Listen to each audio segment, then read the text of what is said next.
Hi, my name is Samuel Shropshire. I'm an American citizen living in Saudi Arabia.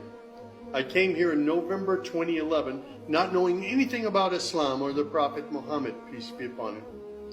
Most of what I had heard was extremely negative. In America, our news channels boosted their on-air ratings by regularly sensationalizing breaking news of terrorism. Every 30 minutes, one witnessed horrific scenes of bombings and bloodshed and murder, often one Muslim group fighting against another Muslim group.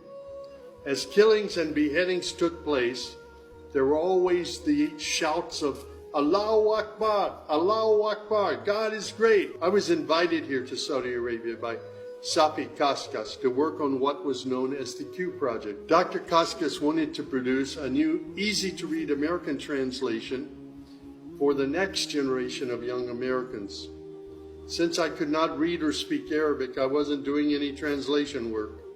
I was simply invited here to check the English to make certain that this new interpretation of the Quran was easily understood.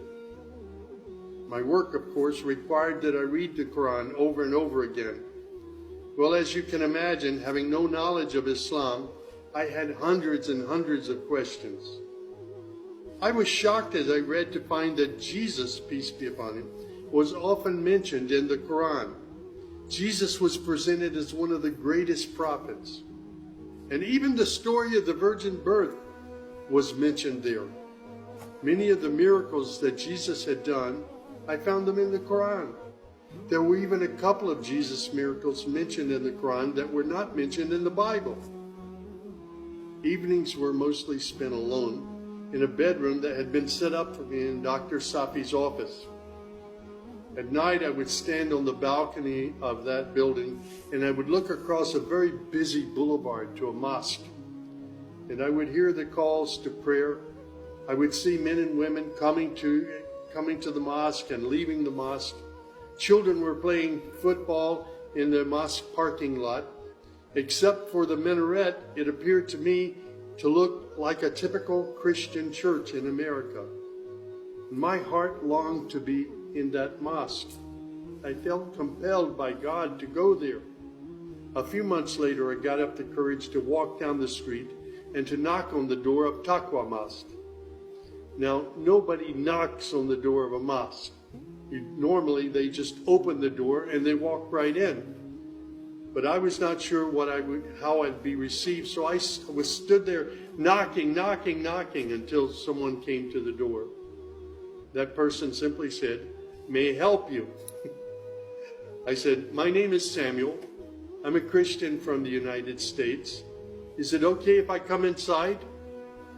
And that man, Shafiq Zubir, who was the caller to prayer, he reached out and he hugged me and he said, "Of course, come in."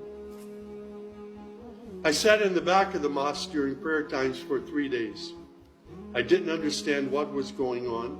I saw men standing, bowing, putting their heads to the floor as the Imam led them in prayer. I had little knowledge about what was happening, but I felt God's presence in that mosque. And the men of Taqwa Mosque were so friendly to me.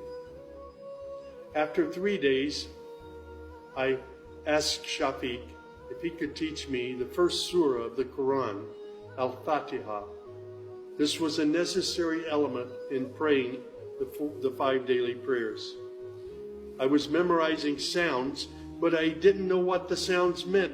So I started comparing them with an English translation I had, and I realized that there was nothing in Al-Fatiha that was inconsistent with Christian teaching.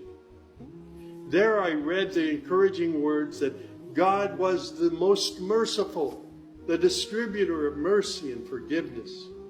My heart was being strangely touched by the words of the Quran and the love displayed by the men of Taqwa Mosque. Dr. Sadiq Malki would later drive me to the Islamic Education Foundation in Al-Hamra, neighborhood of Jeddah, where I said Al-Shahada. According to Islam, we're all equal. There's none above another. There are scholars, but their role is educational. As for the relationship with God, it's personal, it's direct. The faith itself is simple and clear. It's summed up in just 6 points. There is one true God who is unlike any other being. He is neither born nor does he give birth. He has neither spouse nor offspring. Nothing is comparable to him. He's all-powerful. He knows everything perfectly. He is the most merciful. Secondly, a belief in the angels, who are indeed the servants of God. They obey God's bidding and they do whatever they're commanded to do. They don't have any free choice. Thirdly, there's a belief in divine revelations. Islam acknowledges that God revealed scriptures including the Torah, the Gospel, the Psalms. However, down through the ages, many of these divine revelations had become distorted and somewhat corrupt. The Quran, which also contains God's revelations, is intact. It hasn't changed from the very beginning. The Quran, which also contains God's revelations, is still intact in its original form. Fourthly, there's a belief that in all earlier prophets and God's messengers, not just Muhammad. They believe in Abraham and Isaac and Moses and Jesus and hundreds of other prophets. They believe that the prophets were the best of mankind. Muslims believe in the last day. That's to say, this includes the belief in all that God and his messenger have told us about what happens after death, including recording of good and bad deeds, the resurrection and the gathering of all creatures, the reckoning that will take place on the great judgment day, the prophet's intercession, as well as heaven and hell.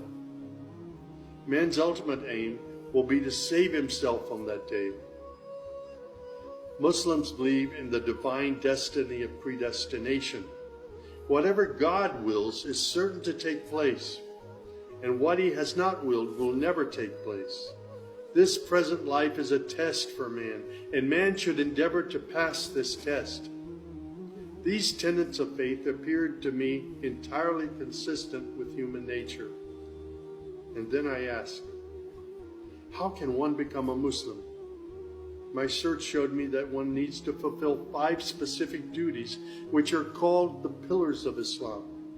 These are: first, a declaration to believe and to say verbally, I witness that there is no other deity other than God, and that Muhammad, along with all the other prophets, is God's messenger.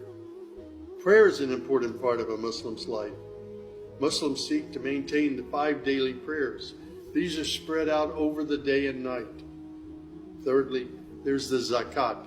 2.5% of one's property is an obligatory charity, provided that one owns more than a certain threshold and holds it for a year. Then there's fasting. Fasting is an important part of the Muslim's life. Muslims fast throughout the month of Ramadan. They do this every year, abstaining from all food, drink, and sex, from dawn till sunset. One must also refrain from futile arguments and quarrels and forbidden things. The month provides a unique spiritual uplift for all Muslims. Then there is the pilgrimage or Hajj. This is performed in Mecca and its surrounding areas. It's a duty to fulfill this pilgrimage once during one's lifetime, provided that one is physically and financially capable of doing so. People often ask me, Sam, how did you become a Muslim? In the church was a library, and in that library were children's books. One of the books my mother got over and over again was called The God of Abraham. In that book were beautiful color photos of camels and deserts. She would read me the story of Abraham, how he was commanded by God to leave his mother and father because they were worshiping idols. She would pause and she would say, Sammy, you always have to pray to the God of Abraham. There is only one true God, the God of Abraham. My commitment to God has been strong and enduring since my younger years. And now I have found absolute peace in Islam, in a faith that I once thought was hostile. I found friendship and hope amongst a fraternity of other Muslim brothers and sisters. I have found a family of believers.